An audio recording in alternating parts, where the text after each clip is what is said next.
Mood upset ಮಾಡ್ಬಿಟ್ಟ. ಚಿಕ್ಕ ಚಿಕ್ಕ ವಿಷಯನೂ ದೊಡ್ಡದು ಮಾಡ್ತಾರೆ. ನೀನೇ ಹೇಳು ಮಹಾಲಕ್ಷ್ಮಿ, ಅವನು ಅಷ್ಟೊಂದು ಗಲಾಟೆ ಮಾಡೋ ನೆಸೆಸಿಟಿ ಇತ್ತ? Stupid fellow. ಅಲ್ಲ, ಇವರಿನ್ನೂ ಓಬಿರಾಯನ್ ಕಾಲದಲ್ಲೇ ಬದುಕ್ತಿದ್ದಾರೆ. ಸೊಸೈಟಿ ಎಷ್ಟು ಮುಂದಕ್ಕೆ ಹೋಗ್ತಾ ಇದೆ, ಕಲ್ಚರು ಕಲರು ಎಷ್ಟು ಚೇಂಜ್ ಆಗ್ತಾ ಇದೆ, ಅರ್ಥನೇ ಮಾಡ್ಕೊಳ್ಳಲ್ಲ. Poor Indians. ಇಷ್ಟು ಸಣ್ಣ ಮಾತಿಗೆ ಜಗಳ ಮಾಡಿದ್ದಾನೆ. ಅಲ್ಲ, ಬಟ್ಟೆನೆ ಕಂಡು ಹಿಡಿದೇ ಇದ್ದಿದ್ರೆ ಏನ್ ಮಾಡ್ತಿದ್ವಿ? ಬೆತ್ತಲನೆ ತಿರುಗ್ತಾ ಇರ್ಲಿಲ್ವಾ? I hate this bloody Indians. ಅಪ್ಪ, ನೀನು ಹೊರಟ್ಬಿಡು ಅಮೆರಿಕಕ್ಕೆ. ನಾನ್ ರೆಡಿ. ಎಂಗೇಜ್ಮೆಂಟ್ ಯಾವ ಇಡೋಣ ಅಂತೀರಾ? ನಮ್ಮ ಮಹಾಲಕ್ಷ್ಮಿ ಜಾತಕ, ಪ್ರಕಾಶ್ ಜಾತಕ ನೋಡಿ ಯಾವ ಮುಹೂರ್ತ ಚೆನ್ನಾಗಿದೆಯೋ ಆ ದಿನ ಫಿಕ್ಸ್ ಮಾಡಿ. ಏನಂತೀರಾ ಬೀಗ್ರೆ? ನನಗಿದ್ರಲ್ಲೆಲ್ಲ ನಂಬಿಕೆ ಇಲ್ಲ.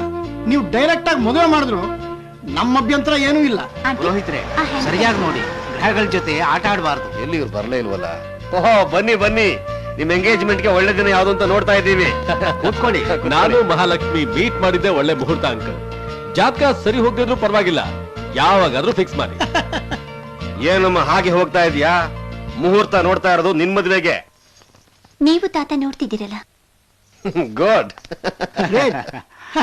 ಅದು ಈ ಕಾಲದಲ್ಲಿ ಮದುವೆ ಮ್ಯಾಟರ್ನ ಹಿರಿಯ ನಿರ್ಧಾರಕ್ಕೆ ಬಿಡೋದಂದ್ರೆ ರಿಯಲಿ ಗ್ರೇಟ್ ಅಲ್ವೇನೆ? ಹೌದ್ರಿ.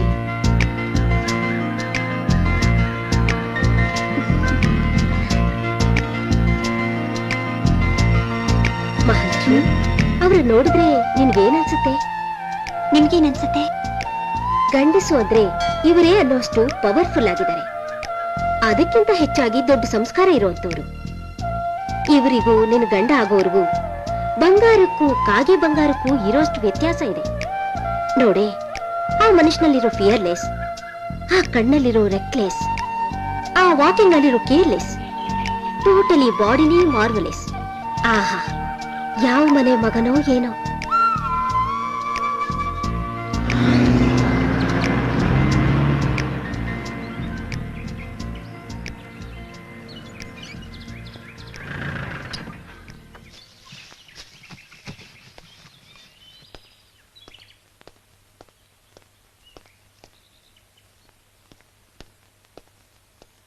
ಅಮ್ಮ, ಈ ಅಮ್ಮಂಗೆ ಜಾತ್ರೆಯಿಂದ ತರೋ ಅಂಥದ್ದು ಏನಿದೆಯೋ? ದೇವ್ರ ಪ್ರಸಾದ, ದೇವ್ರ ಕುಂಕುಮ ಇಟ್ಕೊಮ್ಮ. ಏನೋ ಇದು ಚಿಕ್ಕ ಹುಡುಗನ್ ಥರ.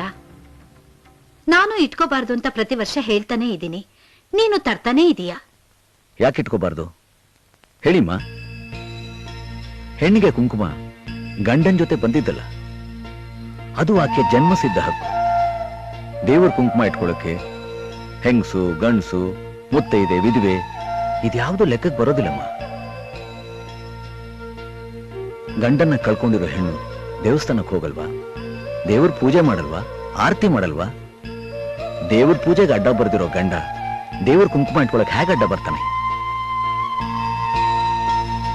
ದೇವ್ರು ತಾನು ಯಾವಾಗ್ಲೂ ಇಲ್ಲಿ ಇರಕ್ಕಾಗಲ್ಲ ಅಂತಾನೆ ಹೆಣ್ಣನ್ನು ಸೃಷ್ಟಿ ಮಾಡಿದ್ದಾನೆ. ಯಾಕೆಂದ್ರೆ ಅವನಲ್ಲಿರೋ ಒಳ್ಳೆ ಗುಣಗಳಲ್ಲಿ ಅರ್ಧ ಹೆಣ್ಣಲ್ಲಿರುತ್ತಂತೆ. ಮಮತೆ, ಸಹನೆ, ತ್ಯಾಗ, ತಾಳ್ಮೆ ಎಲ್ಲ. ಅಂತ ಹೆಣ್ಣು ತಾಯಿಯಾಗಿದ್ರೆ ಆಕೆನೇ ದೇವ್ರು. ಆಕೆ ಇರೋ ಜಾಗನೇ ದೇವಸ್ಥಾನ. ಅದೇ ನೀವು.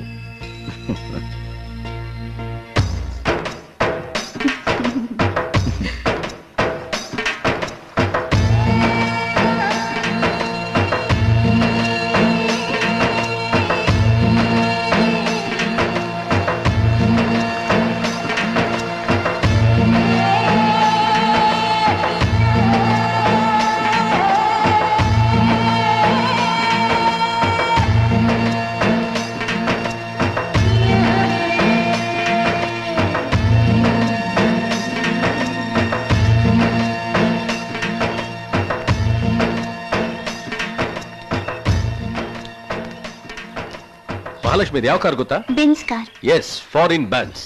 ಇದ್ರ ಬೆಲೆ ಗೊತ್ತಾ? 50 lakhs.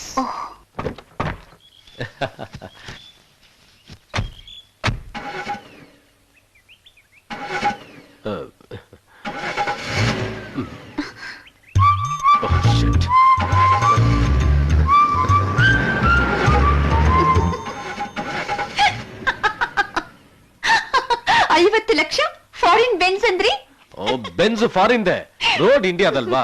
ಈ ಗಾಳಿ ಪೆಟ್ರೋಲು ಇಂಡಿಯಾದಲ್ವಾ, ಪೊಲ್ಯೂಷನ್ ಆಗಿರುತ್ತೆ, ಎಂಜಿನ್ ಹಾಳಾಗಿರುತ್ತೆ. ಏನ್ ಮಾಡೋದು? That's why I hate India.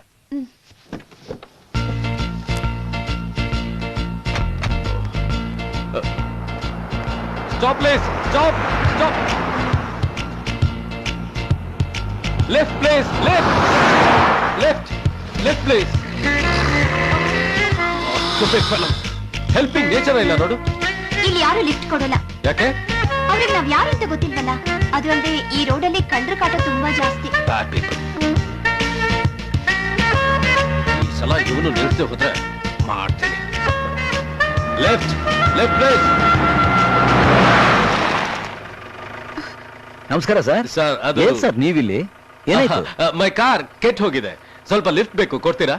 ಕೊಡ್ತೀರಾನಾ? ಬನ್ನಿ ಸರ್, ಧಾರಾಳವಾಗಿ. Thank you. Mahalakshmi, sit down. ನೀವು ಬರಲ್ವಾ? ನಾನಿಲ್ಲಿಗೆ. ಮತ್ತೆ ಲಿಫ್ಟ್ ಕೇಳಿದ್ರಿ?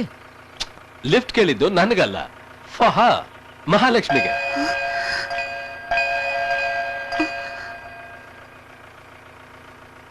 ಸರ್ ನೀವು? My car.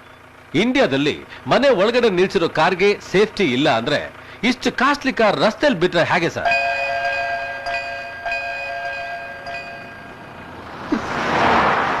ಕಂಪ್ನಿಯವರು ಗುರ್ತು ಹಿಡಿಬಾರ್ದು, ಹಾಗೆ ಚೇಂಜ್ ಮಾಡಿ ಗುಜ್ರಿಗೆ ಹಾಕ್ಬಿಡ್ತಾರೆ ಅಷ್ಟೇ. Sir, you carry on. Mahalakshmi, I see you later. Okay, ಬಾಯ್.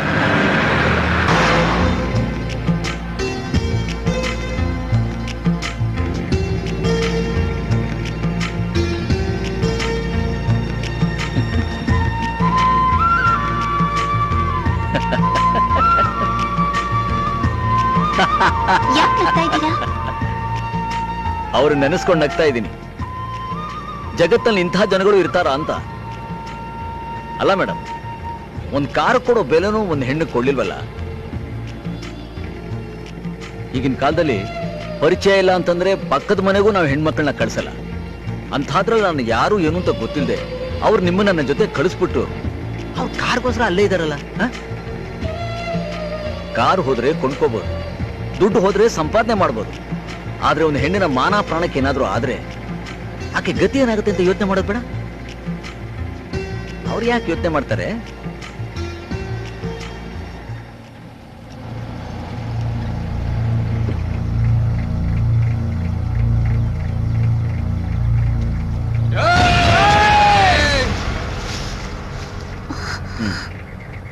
ಯೋಚನೆ ಮಾಡ್ಬೇಕಾಗಿರೋದು ನಾವು.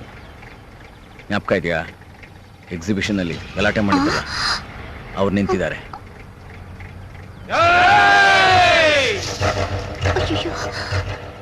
ಸಿಕ್ಕಾಕೊಂಡ್ಬಿಟ್ವು, ತೊಂದರೆಗೆ ಸಿಕ್ಕಾಕೊಂಡ್ಬಿಟ್ವು.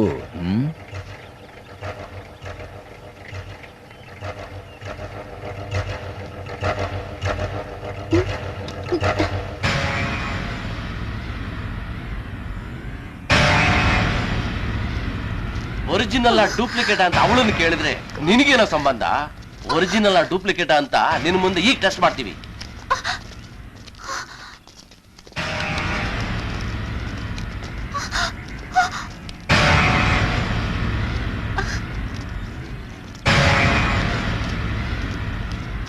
ಓಡಿ.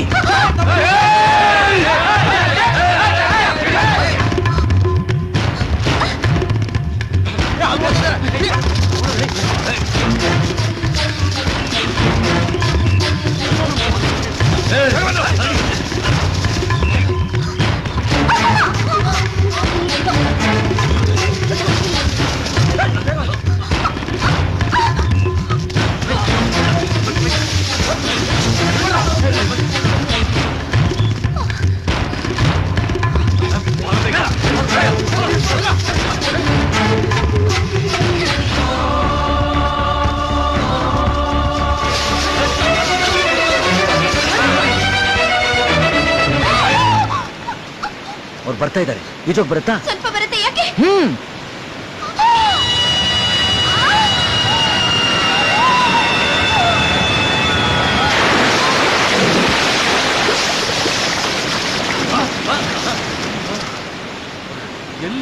ಎಲ್ಲೂ ಕಾಣ್ತಾ ಇಲ್ಲ. ತಪ್ಸ್ಕೊಂಡ್ಬಿಟ್ರು, ನಡೀರೋ.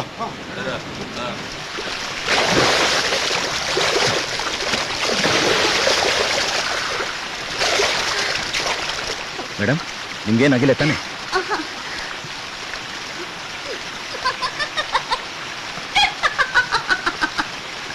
ಯಾಕೆ ನಗ್ತಾ ಇದ್ದೀರಾ? ನಿಮ್ಮನ್ನ ನೋಡಿ ಅಲ್ಲ, ನಿಮ್ ಬಿಲ್ಡಪ್ ನೋಡಿ ನೀವ್ ರೌಡಿಗಳಿಗೆ ಒಂದ್ ಗತಿ ಕಾಣಿಸ್ತೀರಾ ಅನ್ಕೊಂಡಿದ್ದೆ. ಆದ್ರೆ ನೀವ್ ಮಾಡಿದ್ದೇನು, ತಪ್ಪಿಸ್ಕೊಂಡ್ ಬಂದಿದ್ದೇನು, ನಾವಿಲ್ಲಿಗೆ ಬಿದ್ದಿದ್ದೇನು. ಮೇಡಮ್ ನಾನು ಏನೇ ಮಾಡಿದ್ರು ಅದು ನಿಮಗೋಸ್ಕರ, ನಿಮ್ಮನ್ನು ಕಾಪಾಡೋಕ್ಕೋಸ್ಕರ. ಅವರು ಅಷ್ಟು ಜನ ಇದ್ರು, ನಾನು ಇದ್ದಿದ್ದು ಒಬ್ಬ. ಹಬ್ಬಬ್ಬ ಅಂದ್ರೆ ಹೊಡೆದಾಟ ಆಗಿರೋದು. ನಾನು 4 ಜನ ಹೊಡಿತಾ ಇದ್ದೆ, ಇಲ್ಲಾಂದ್ರೆ ಅವ್ರು ನನ್ನ ಹೊಡೆದಾಕಿರೋರು. ಆದರೆ ಯಾವ ನಂಬಿಕೆ ಮೇಲೆ ಒಬ್ಬ ವ್ಯಕ್ತಿ ನಿಮ್ಮನ್ನು ನನ್ನ ಜೊತೆ ಕಳಿಸಿದ್ರು ಅದನ್ನು ನಾನು ಉಳಿಸ್ಕೊಳ್ಳೋಕ್ಕಾಗ್ತಿರ್ಲಿಲ್ಲ. ಪ್ರತಿಯೊಬ್ಬರಿಗೂ ದೇಹ ಬಲದ ಜೊತೆ ಬುದ್ಧಿ ಬಲ ಅನ್ನೋದಿರುತ್ತೆ. ಇಂಥ ಸಮಯದಲ್ಲಿ ಶಕ್ತಿ ಉಪಯೋಗಿಸೋದ್ರ ಬದಲು ಯುಕ್ತಿ ಉಪಯೋಗಿಸ್ಬೇಕಾಗುತ್ತೆ. ನಾನು ಮಾಡಿದ್ದು ಅದೇ. ಅಕಸ್ಮಾತ್ ಆ ಗಲಾಟೆಯಲ್ಲಿ ಯಾರಾದರೂ ಒಬ್ಬ ನಿಮ್ಮ ಮೈನ್ ಮುಟ್ಟಿದ್ರು ಕೂಡ ನಾ ಬದುಕಿದ್ದು ಏನು ಪ್ರಯೋಜನ ಆಗ್ತಿತ್ತು ಮೇಡಮ್? ನಿಮ್ಮನ್ನು ಕಾಪಾಡೋಕ್ಕೋಸ್ಕರ, ನನ್ನ ಮೇಲಿಟ್ಟಿರೋ ನಂಬಿಕೆಯನ್ನು ಉಳಿಸ್ಕೊಳ್ಳೋಕ್ಕೋಸ್ಕರ ಈ ದಾರಿ ಬಿಟ್ಟು ನನಗೇನು ತೋಚ್ತಿಲ್ಲ. ಅದಕ್ಕೆ ಹೀಗೆ ಮಾಡಿದೆ.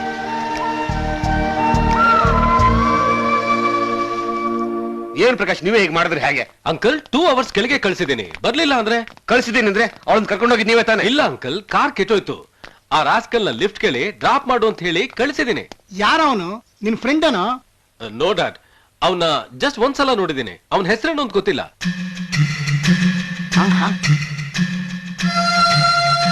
ಅಷ್ಟು ಗೊತ್ತಿಲ್ಲದೆ ಇರೋನ್ ಜೊತೆ ಹೇಗೋ ಕಳಿಸ್ದೆ? ಡ್ಯಾಡ್, ಗೊತ್ತಿಲ್ದಿರೋರ್ಗೆ ಎಷ್ಟೋ ಸಲ ನಾವು ಡ್ರಾಪ್ ಕೊಟ್ಟಿಲ್ವಾ? ಇದು ಹಾಗೆ ಅನ್ಕೊಂಡೆ. ಅಂಕಲ್, ಆ ರಾಸ್ಕಲ್ ಬಿಡಲ್ಲ. ಬಿಡೋಣ, ಅದಕ್ಕೆ ಅವ್ನು ಯಾರು ಎಲ್ಲಿದೆ ನಮ್ಗೆ ಗೊತ್ತಾಗಬೇಕಲ್ಲ. ಪೊಲೀಸ್ ಕಂಪ್ಲೇಂಟ್ ಕೊಡೋಣ. ಬೇಡಪ್ಪ ಪ್ರಕಾಶ್, ನಾವು ಹುಡ್ಕೋಣ. ಕಮಾನ್, ಲೆಟ್ಸ್ ಗೋ. Yes uncle.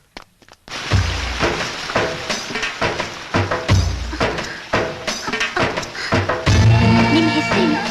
ಸಿಂಹ, ರಾಜ ನರಸಿಂಹ. ಏನ್ ಮಾಡ್ತಾ ಇದ್ದೀರಾ? 4 ಜನರ ಮುಂದೆ ಕೈ ಚಾಚದೆ 4 ಜನ ಮನೆಗೆ ಬಂದ್ರೆ ಕೈ ತುಂಬ ಕೊಡುವಷ್ಟು ದೇವರು ಕೊಟ್ಟಿದ್ದಾನೆ. ಸ್ವಲ್ಪ ಜಮೀನಿದೆ, ರೈಸ್ ಮಿಲ್ ಇದೆ. ನಿಧಾನಕ್ಕೆ ಬನ್ನಿ. ಎಲ್ರಿ ಪ್ರಕಾಶ್, ಎಲ್ಲೂ ಕಾಣಿಸ್ತಾನೆ ಇಲ್ವಲ್ಲ? ಎಲ್ಲಿ ಮಾಯ ಆಗ್ಬಿಟ್ರಿ ಇವರು? ನಾಳೆ ನಿಮ್ ಮದುವೆ ಆಗೋ ಹುಡುಗಿ ಅವಳು. You should have been extremely careful. ಆ ಕಡೆ ನೋಡೋಣ.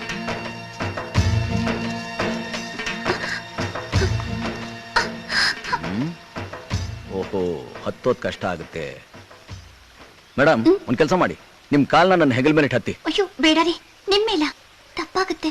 ಏನೂ ಪರವಾಗಿಲ್ಲ ಮೇಡಮ್, ಸಮಯ ಸಂದರ್ಭ ಇರ್ಬೇಕಾದ್ರೆ ಅದಕ್ಕೆ ದೋಷ ಇಲ್ಲ. ಬನ್ನಿ, ಸುಮ್ನೆ ಇಡಿ, ಬನ್ನಿ ಬನ್ನಿ. ಇಲ್ಲ ರೀ, ನನಗ್ ಕಷ್ಟ ಆಗುತ್ತೆ, ಬೇಡ. ಮೇಡಮ್, ನಮ್ಮಂತ ಕೆಲ್ಸಕ್ಕೆ ಬಾರದೇ ಇರೋ, ಅನ್ನಕ್ಕೆ ದಂಡವಾಗಿ ಬದುಕ್ತಾರೋ ಬೇಕಾದಷ್ಟು ಜನರ ಭಾರನೆಲ್ಲ ಈ ಭೂಮಿ ಹೊರ್ತಾ ಇಲ್ವಾ? ಈ ಭೂಮಿನ ತಾಯಿ ಅಂತ ಕರಿತೀವಿ. ಈ ಮಹಾತಾಯಿ ಹೆಣ್ಣಾದ್ರೆ ಅದ್ರ ಪ್ರತಿರೂಪ ನೀವು. ವ್ಯವಹಾರ ದೃಷ್ಟಿಯಿಂದ ವಿಧಿ ಇಲ್ಲದೆ ನಾವು ಆಕೆನ ತುಡಿತಾ ಇರ್ತೀವಿ, ಆಕೆ ಮೇಲೆ ಓಡಾಡ್ತಾ ಇರ್ತೀವಿ. ಅಂತ ತಾಯಿಗೆ ಋಣ ತೀರಿಸುವಂತ, ಕೃತಜ್ಞತೆ ಹೇಳುವಂತ ಅವಕಾಶ ನಿಮ್ಮ ಮೂಲಕ ನನಗೆ ಸಿಗ್ತಾ ಇದೆ. ನಾನು ಅದಕ್ಕೆ ಸಂತೋಷ ಪಡ್ತೀನಿ. ನೀವು ಸಂಕೋಚ ಪಡದೆ ಕಾಲಿಡಿ madam.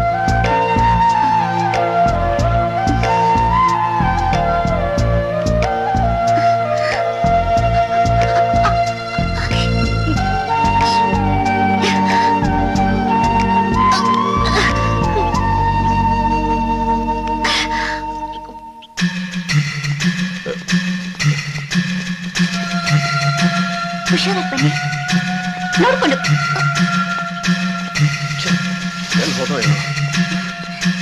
Daddy! Mahalakshmi, daddy! Mahalakshmi ಹೇಗಿದೆಯಮ್ಮ? ಏನು ಆಗಿಲ್ಲ ತಾನೆ? ಇವತ್ತು ನನ್ನ ಮಾನ ಪ್ರಾಣ 2 ಇವರಿಂದ ಉಳಿತು. ಅವತ್ತು ಎಕ್ಸಿಬಿಷನ್ ನಲ್ಲಿ ನನ್ನ ಜೊತೆ ಗಲಾಟೆ ಮಾಡಿದ್ರು ಅಂತ ಹೇಳಿದ್ನಲ್ಲ ಡ್ಯಾಡಿ, ಇವತ್ತು ಕೂಡ ಅಟ್ಯಾಕ್ ಮಾಡಿದ್ರು. Thank you very much. ಏನು ಆಗಿಲ್ಲ sir. Thank you so much, thank you so much sir. Please, ಸಂತೋಷವಾಗಿ ಕೊಡ್ತಾ ಇದ್ದೀನಿ. ನನ್ನ ಮಗಳು ಪ್ರಾಣ ಕಾಪಾಡಿದ್ದೀರಾ, ದಯವಿಟ್ಟು ಬೇಡ ಅನ್ಬೇಡಿ, ತಗೊಳ್ಳಿ ಪ್ಲೀಸ್ ಸರ್.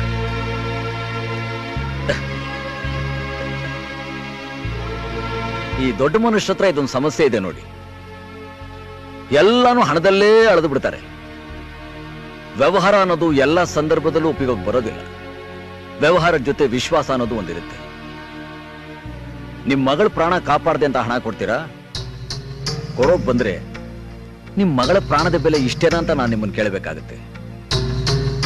ಈ ಹಣ ಕೊಟ್ಟು ನನ್ನ ಕೊಂಡ್ಕೋಬೇಕು ಅಂತ ನೀವ್ ಅನ್ಕೊಂಡಿದ್ರೆ ಒಂದು ಮಾತು ಜ್ಞಾಪಕ ಇಟ್ಕೊಳ್ಳಿ, ಹಿಮಾಲಯ ಪರ್ವತ, ಹಿಂದೂ ಮಹಾಸಾಗರ, ರಾಜ ನರಸಿಂಹ ನೋಡೋದಕ್ಕೆ ಚೆನ್ನ, ಯಾರಿಂದಾನು ಕೊಂಡ್ಕೊಳ್ಳೋಕ್ ಸಾಧ್ಯ ಇಲ್ಲ.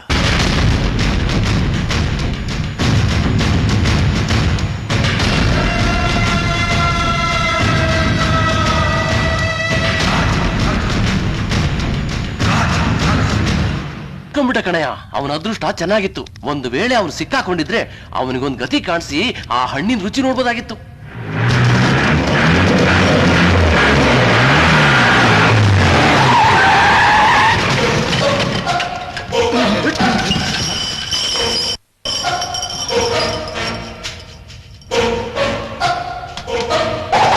ನಮಸ್ಕಾರ ಸರ್. ನೆನೆದವರ ಮನದಲ್ಲಿ ನನ್ನ ಬಗ್ಗೆನೇ ಮಾತಾಡ್ತಾ ಇದ್ರಿಯಲ್ಲ, ನಿಮಗೆ ನಿರಾಸೆ ಮಾಡಬಾರ್ದು ಅಂತಾನೆ ಬಂದಿದ್ದೀನಿ. ಸೇರ್ಬೇಕಾಗಿರೋ ವಸ್ತುನ ಸರಿಯಾದ ಜಾಗದಲ್ಲಿ ಸೇರಿಸಿ ಕೊಡಬೇಕಾಗಿರೋಗೆ ಕೊಡೋಕೆ ಬಂದಿದ್ದೀನಿ. ಹಾಗೆ ಒಬ್ಬೊಬ್ರೇನಾ ಒಟ್ಟಿಗೆನಾ?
ಯಾರಾದ್ರೂ ಒಬ್ರು ನಿಮ್ಮ ಮೈ ಮುಟ್ಟಿದ್ರು ಕೂಡ ನಾ ಬದುಕಿದ್ದು ಏನ್ ಪ್ರಯೋಜನ ಆಗ್ತಿತ್ತು ಮೇಡಮ್?